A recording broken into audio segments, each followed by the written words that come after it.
Though inhabited continuously for almost 10,000 years, some of the most dramatic changes to the region's cultural landscape came during the Spanish colonial expansion and with the introduction of Christianity.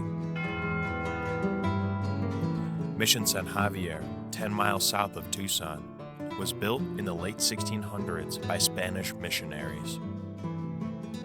It is the oldest European structure in Arizona and is widely considered to be one of the finest examples of Spanish colonial architecture anywhere in the United States.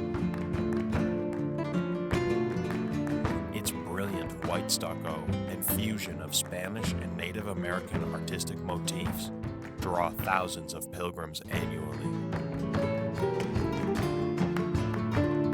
And remarkably, after 300 years, San Xavier is still actively run by Franciscan monks.